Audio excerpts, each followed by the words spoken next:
Programme നിങ്ങൾക്കായി അവതരിപ്പിക്കുന്നത് രാജകീയമായ രീതിയിൽ ഒരു വിനോദയാത്ര ചെയ്യാൻ നിങ്ങൾ ആഗ്രഹിക്കുന്നുവെങ്കിൽ ആ രാജകീയ യാത്രയ്ക്ക് പറ്റിയ ഒരു കിടിലൻ വാഹനം കട്ടപ്പനയിൽ എത്തിയിട്ടുണ്ട്. ആംബ്രോ ഗ്രൂപ്പിന്റെ മിക്ക ഹോളിഡേയ്സ് അവതരിപ്പിക്കുന്നു ഫോഴ്സ് അർബേനിയ. ഫുട്വെയറുകളുടെ കാര്യത്തിൽ ഇനി ഒരൊറ്റ ചോയ്സ്, ബൂട്ട്സ് ആൻഡ് ബക്കിൾസ്. പാരമ്പര്യത്തിനൊത്ത മഹിമയുമായി നീണ്ടോർ ഗ്രൂപ്പിന്റെ പുതിയ സംരംഭം boots and buckles, Puliyanmala road, Kattappana.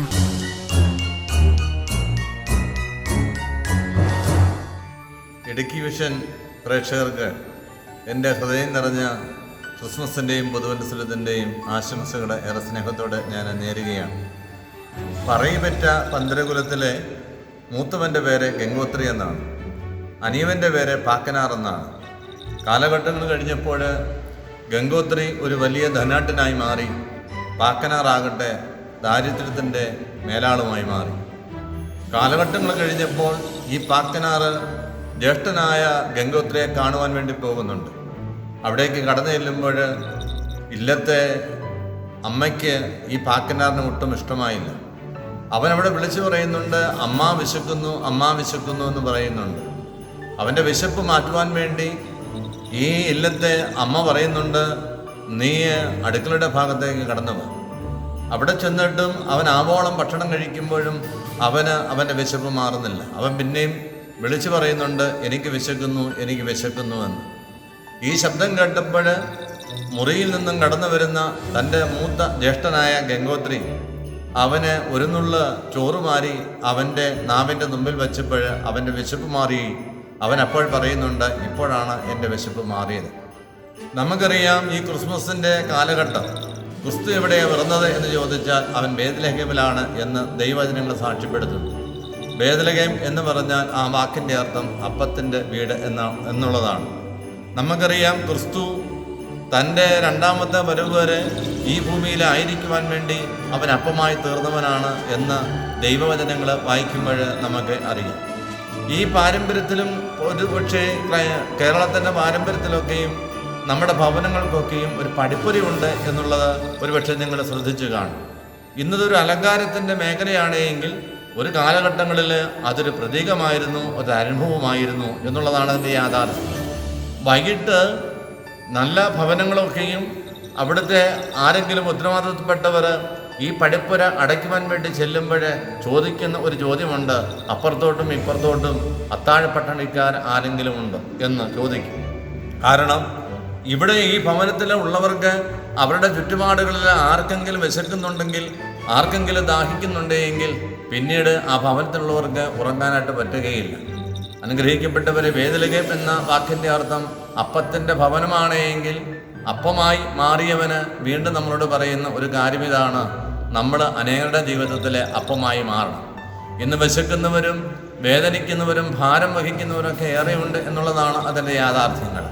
ഈ ക്രിസ്മസിൻ്റെ കാലത്ത് ആർക്കെങ്കിലും അവൻ്റെ വേദനകളെ മാറ്റുവാനോ അവൻ്റെ വിശപ്പിനെ ശമിപ്പിക്കുവാനോ അവൻ്റെ ജീവിതത്തിൻ്റെ ഏതെങ്കിലും ഒരു ഭാഗങ്ങളിൽ മറ്റൊരു ക്രിസ്തുമായി നമ്മുടെ ജീവിതത്തിലൊക്കെ നമ്മൾ മാറുന്നുണ്ടെങ്കിൽ മാത്രമേ ഈ ക്രിസ്മസ് നമുക്കൊരു അനുഭവമായി മാറുകയുള്ളൂ.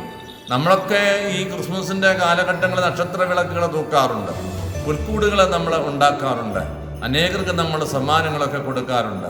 ഈ സമ്മാനങ്ങളൊക്കെ കൊടുത്തപ്പോൾ ഒരു ചിന്ത നമ്മുടെ മനസ്സിൽ വന്നു, ആർക്കാണ് ഈ സമ്മാനങ്ങൾ കൊടുത്തത്? നമ്മുടെ സ്വന്തക്കാർക്കും നമ്മുടെ കൂട്ടുകാർക്കും നമ്മുടെ സ്നേഹിതർക്കും മാത്രമാണ്.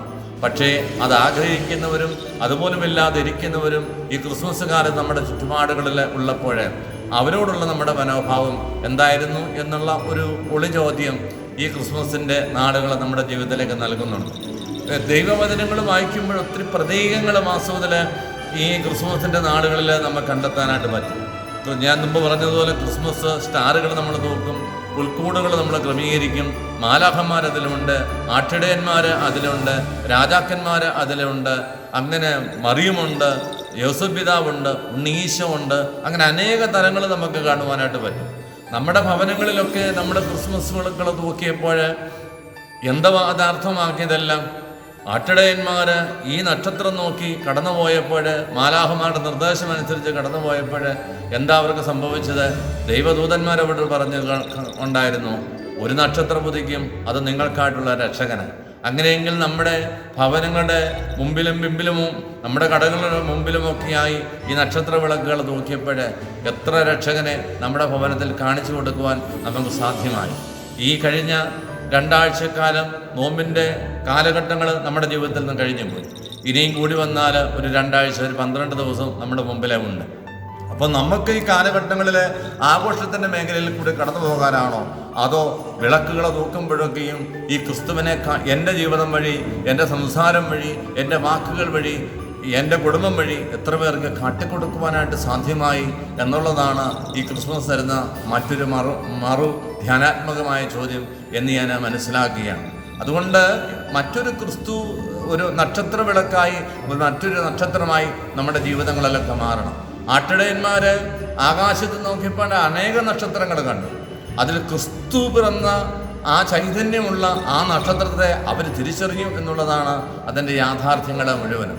ഇന്ന് നമ്മളിവർക്ക് ഇവിടെ ആയിരിക്കുമ്പോൾ അപ്പുറത്തും ഇപ്പുറത്തൊക്കെ നോക്കുമ്പോൾ അനേക നക്ഷത്രങ്ങളും അനേക ജീവിത സാഹചര്യങ്ങളും അനേക ജീവിത ശൈലികളൊക്കെ നമ്മൾ കാണുമ്പോഴൊക്കെയും എല്ലാത്തിൻ്റെയും നടുവിൽ ക്രിസ്തു ഉദിച്ച മാലാഖമാർ പറഞ്ഞ ആ വലിയ നക്ഷത്രം നമ്മളൊക്കെ തിരിച്ചറിഞ്ഞോ, കണ്ടോ കേട്ടോ എന്നുള്ളത് മറ്റൊരു മറുചോദ്യമായി ഈ 2025 ക്രിസ്മസ് നമ്മുടെ മുമ്പിലേക്ക് നൽകുന്നുണ്ട് താൻ.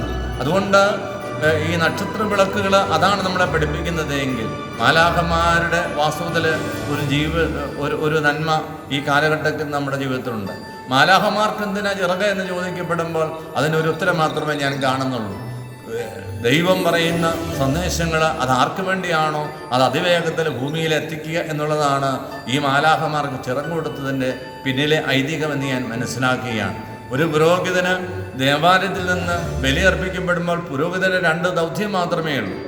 കിഴക്കോട്ട് നോക്കി അവൻ പ്രാർത്ഥിക്കുമ്പോൾ ദൈവം ഈ ജനത്തോട് പറയേണ്ട കാര്യങ്ങൾ എന്താണെന്ന് മനസ്സിലാക്കി അത് ജനത്തോട് പറയുക. ജനത്തിൻ്റെ നേരെ തിരിയുമ്പോൾ ആ ജനത്തിൻ്റെ പറയേണ്ടതായ കാര്യങ്ങൾ യഹോവയായ ദൈവത്തോട് പറയുക. ഇതാണ് പുരോഹിതൻ്റെ ഈ ഭൂമിയിലെ ഒരു ധർമ്മം എന്ന് പറയപ്പെടുന്നത്. മാലാഖമാരുടെ ധർമ്മം തന്നെയാണ് അനുഗ്രഹിക്കപ്പെട്ട എൻ്റെ പ്രേക്ഷകരെ നമ്മുടെ ജീവിതത്തിലും ഈ ക്രിസ്മസ് നമുക്ക് നൽകുന്നത്.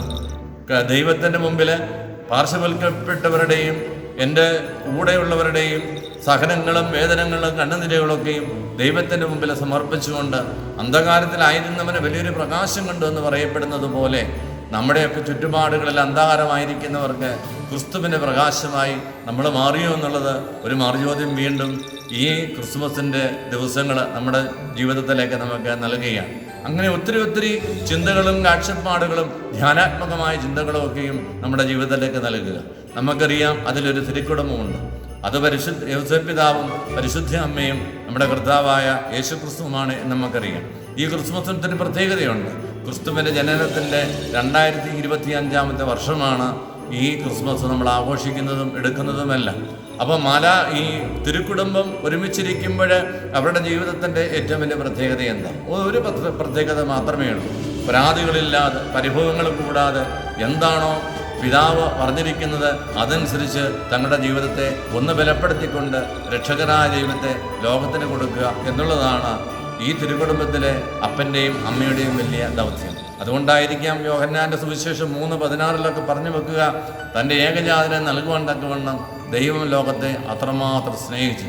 ഇതാണ് വാസ്തവത്തിലെ ക്രിസ്മസ് എന്ന് പറയപ്പെടുന്നത്. അവൻ രാജാവായി നോക്കിയിരിക്കാതെ സൃഷ്ടികളിലെ മകുടമായ ഈ മനുഷ്യൻ്റെ ജീവിതത്തിൽ അവൻ്റെ അടിമത്തത്തിൽ കൂടി കടന്നു പോകുമ്പോൾ തൃത്വത്തിൻ്റെ 2ാമത്തെ ആളായ പുത്രൻ തമ്പുരാനെ ഈ ഭൂമിയിലേക്ക് അയച്ച് അവനെ വീണ്ടെടുക്കുവാൻ വേണ്ടി ഇറങ്ങി. ഇതാണ് അനുഗ്രഹിക്കപ്പെട്ടവരെ ക്രിസ്മസ് എന്ന് പറയപ്പെടുന്നത്.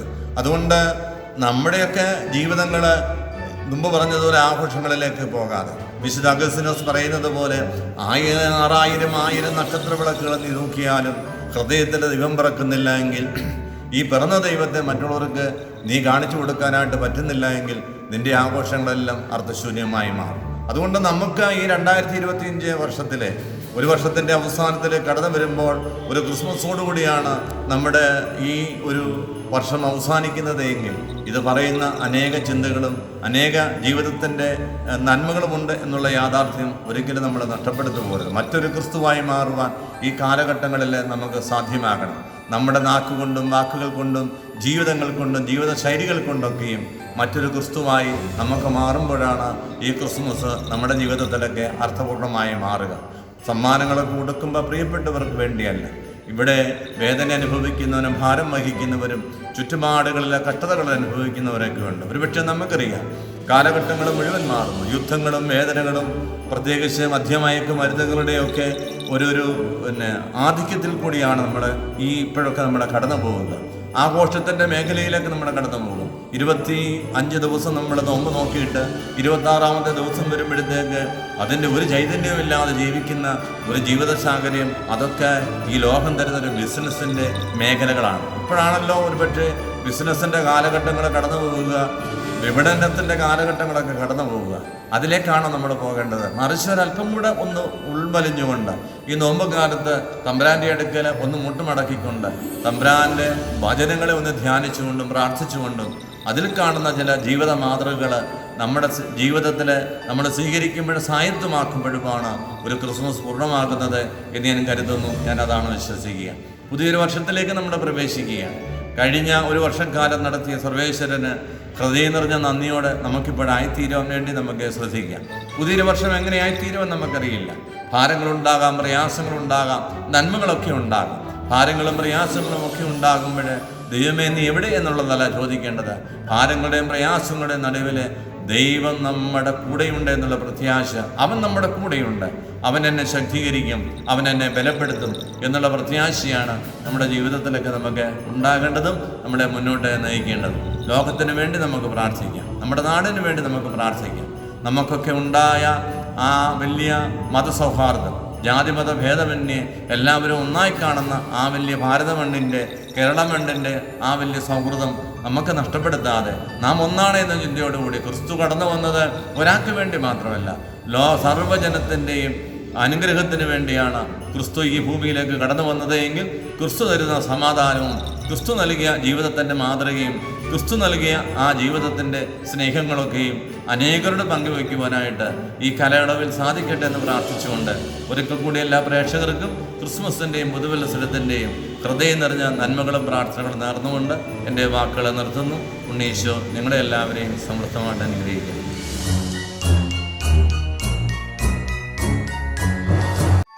ഈ പ്രോഗ്രാം നിങ്ങൾക്കായി അവതരിപ്പിച്ചത് രാജകീയമായ രീതിയിൽ ഒരു വിനോദയാത്ര ചെയ്യാൻ നിങ്ങൾ ആഗ്രഹിക്കുന്നുവെങ്കിൽ ആ രാജകീയ യാത്രയ്ക്ക് പറ്റിയ ഒരു കിടിലൻ വാഹനം കട്ടപ്പനയിൽ എത്തിയിട്ടുണ്ട്. ആംബ്രോ ഗ്രൂപ്പിന്റെ മിക്ക ഹോളിഡേയ്സ് അവതരിപ്പിക്കുന്നു ഫോഴ്സ് അർബേനിയ. ഫുട്വെയറുകളുടെ കാര്യത്തിൽ ഇനി ഒരൊറ്റ ചോയ്സ്, ബൂട്ട്സ് ആൻഡ് ബക്കിൾസ്. പാരമ്പര്യത്തിനൊത്ത മഹിമയുമായി നീണ്ടോർ ഗ്രൂപ്പിന്റെ പുതിയ സംരംഭം boots and buckles, Puliyanmala road, Kattappana.